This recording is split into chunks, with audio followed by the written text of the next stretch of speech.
গন্তব্যে পৌঁছার জন্য গাড়ি না পেলে বা গাড়ির সমস্যা হলে নাকি সূরা কুরাইশ পড়তে হয়, এতে নাকি সহজে গাড়ি মিলে যায়, এটা কতটুকু সঠিক? প্রিয় দর্শক, সূরা কুরাইশ এটার মধ্যে সফর সংক্রান্ত আয়াত আছে, ইলাফি কুরাইশিন ইলাফি হিম রেহলাতে শীতাই ওয়াস সাইফ।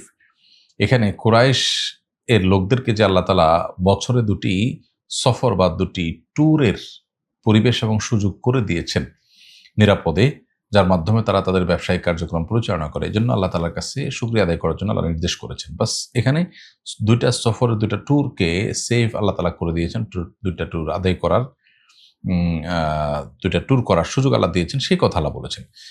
বিধায় সফরের কথা এখানে আছে, কিন্তু এর মানে এই না যে সূরা কুরাইশ পড়লে আপনি গাড়ি পেয়ে যাবেন বলে কোনো কোরআন হাদিসে কোনো আলাদা বর্ণনা আছে। হ্যাঁ, এটাকে রুকিয়ার মতো করে যদি কেউ পরীক্ষিত হয় যে হ্যাঁ, এই সূরার আমল করে বারবার পড়ে তিনি এরকম আল্লাহর নেয়ামত পেয়েছেন, গাড়ি পেয়েছেন, তাহলে সেটা অ্যাজ এ আমল অভিজ্ঞতার আলোকে করতে পারেন, বাকি সুন্নাহ না। সুন্নাহ না যে গাড়ি না পাইলে আপনি সূরা কুরাইশ পাঠ করবেন, এরকম কোনো কথা কোরআন বা সুন্নাহয় বর্ণিত হয়নি।